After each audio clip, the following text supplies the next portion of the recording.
भाजपा तो 35 साल से नाक लगड़ रहा है पटना के सड़कों पर, तो बन ही नहीं पा रहा है। कभी मोदी का सहारा लेता है, कभी चिराग का सहारा लेता है, और कभी से पास इसका लेता, जीतनराम मांझी का सहारा लेता है।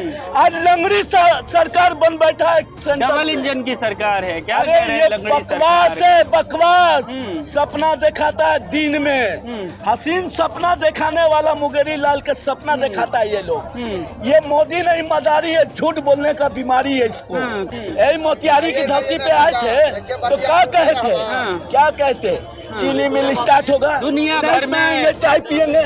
हुआ 7200 करोड़ का भी मोतिहारी में ये जुमला देके चले गए। हुआ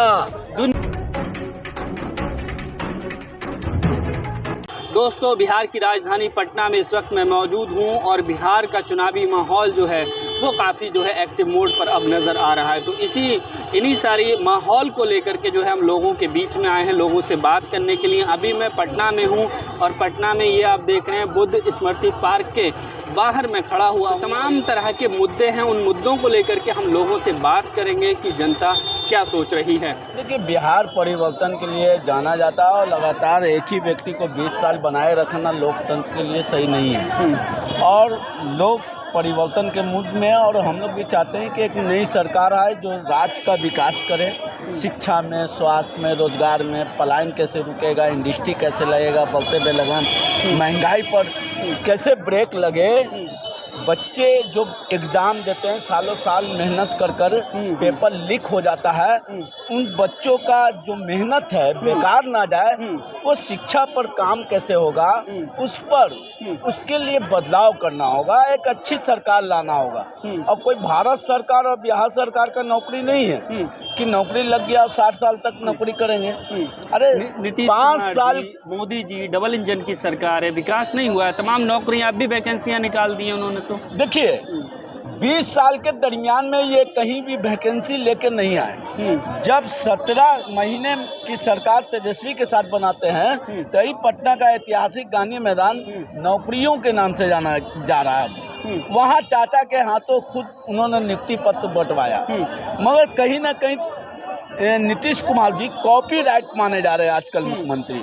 कॉपीराइट, तेजस्वी कहते हैं कि हम 200 यूनिट बिजली फ्री देंगे, आप विधानसभा में कहते हैं कि बिजली फ्री नहीं मिलता है, और आप 125 यूनिट बिजली फ्री कर देते हैं। तेजस्वी बात करते हैं 1500 वृद्धावस्था पेंशन देंगे, आप उसको 1100 लागू कर देते हैं। लेकिन आरोप ये लगता है तेजस्वी जी पर कि वो जातिवाद की राजनीति करते हैं।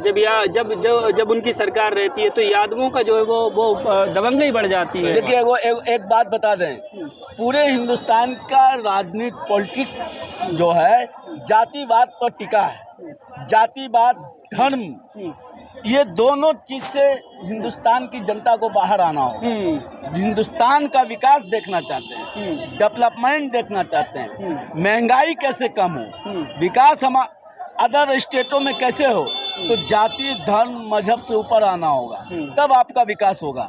और इसके लिए सभी नेता दोषी हैं, केवल तेजस्वी प्रसाद यादव दोषी नहीं है। अब ये मोदी जी जहाँ जाते हैं, कभी आपको ये खान बन जाते हैं, कहीं पठान बन जाते हैं, कभी आपको अति पिछड़ा बन जाते हैं, है कि नहीं? तो इसी तरह से कहीं ना कहीं सभी लोग, चिराग पासवान जिस लीड करते हैं, तो चिराग पासवान भी कहीं ना कहीं वो अपने समाज को लीड करते हैं, जीतनराम मांझी लीड करते हैं, उपेंद्र कुशवाहा लीड करते हैं। अच्छा, ये बताइए, जो SIR भैया यार मुद्दे पर जो है चुनाव आयोग काम कर रहा है, SIR जो हो रहा है, कहा जा रहा है कि वोटों को काटने की साजिश है, जो विपक्षी दल हैं उनके वोट काटने की। देखिए, आप एक सोशल मीडिया है, आप एक जरिया है कि गांव की आवाज़ शहर तक और शहर की आवाज़ दिल्ली तक पहुंचाने का आप एक जरिया है। लोगों की बात पहुंचा, सरकार तक पहुंचे, अच्छी बात आपने सवाल किया। हम यही बताना चाहेंगे सर कि चुनाव आयोग का जो लाया हुआ ये प्रावधान है ऐसा यार ये जनता भी चाहती है कि हो जाए, मगर इसके लिए वक्त चाहिए था। 14 करोड़ वोटर है, आप उसके लिए वक्त नहीं दिया। 3 महीने में आप छुछुंदर वाला हाल करके रख दिया। मैं खुद एक जनप्रतिनिधि भी हूँ, एक पंचायत से। अच्छा। और फुलवारी विधानसभा क्षेत्र हुआ, ग्राम पंचायत पलसा हुआ, अब पाटलिपुत्रा लोकसभा क्षेत्र होता है हमारा।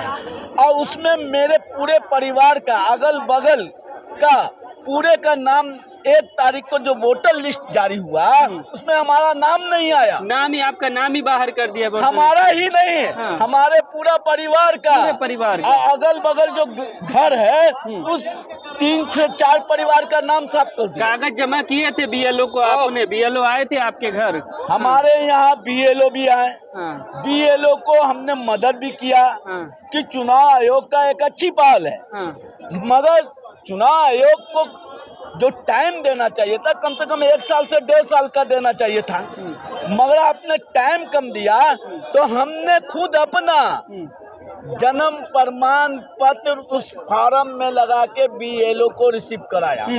अपनी माँ का 2003 वाला डॉक्यूमेंट्स लगा कर जमा किया, अपनी बहन का आवासीय जमा किया। उसके बाद भी नाम कर दिया। सुनिए, गलत मैं नहीं बोल रहा हूँ, ऑन कैमरा है, इसको रिकॉर्ड में रखिए।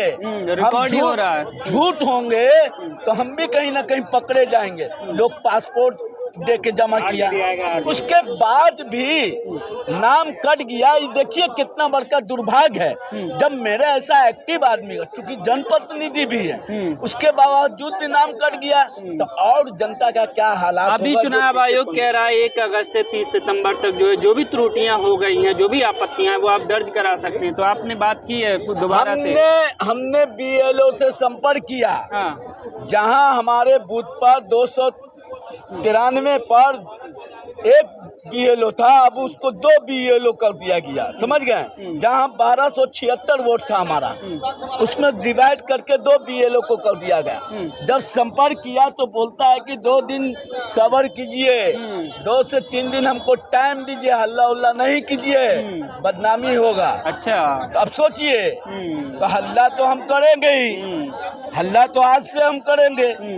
जो सवाल इस तरह का करेंगे तो हम अपना दुख दर्द तो बताएंगे ना भाई। अब मेरे ऐसे आदमी का नाम नहीं आया तो जवाब कौन देगा? तो क्या कोई मंशा है इसके पीछे, कोई साजिश? देखिए, चुनाव आयोग निष्पक्ष होना चाहिए और जो निष्पक्षता से उनको काम करना चाहिए था चुनाव आयोग को, वो काम नहीं कर रहा है। एक पार्टी या एक संगठन के लिए काम कर रहा है जो लोकतंत्र के लिए खतरा है। ऐसा चुनाव आयोग को हम चाहेंगे सुप्रीम कोर्ट फांसी पे लटका दे। तो फिर चुनाव आयोग का क्या काम है? तो फिर इस बार फिर किसकी सरकार बनेगी? किसकी सरकार बनेगी? सरकार किसी की बने उससे हमको मतलब नहीं है। भाजपा सरकार कहिए ना भाई साहब। भाजपा तो 35 साल से नाक लगड़ रहा है पटना के सड़कों पर, तो बन ही नहीं पा रहा है। कभी मोदी का सहारा लेता है, कभी चिराग का सहारा लेता है, और कभी सब पास इसका लेता है, जीतनराम मांझी का सहारा लेता है। आज लंगड़ी सरकार बन बैठा है। डबल इंजन की सरकार है क्या? अरे ये बकवास है, बकवास। सपना दिखाता है दिन में, हसीन सपना दिखाने वाला मुंगेरी लाल के सपना दिखाता है ये लोग। ये मोदी नहीं, मदारी है, झूठ बोलने का बीमारी है इसको।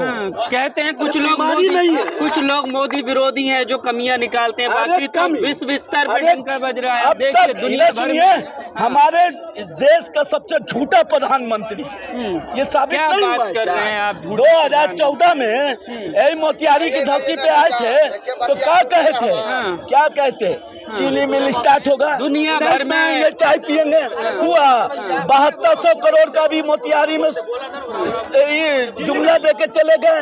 हुआ दुनिया भर में मोदी जी का नाम, मोदी जी का डंका भारत की वैश्विक पहचान। एक मिनट सुनिए ना, आप डंका बजाइए, लोग बजाएं, मुबारक है, आप बजाते रहिए डंका। कितना डंका बज रहा है, देश और दुनिया देख रहा है। नहीं बज रहा है, देश और दुनिया देख रहा है भैया।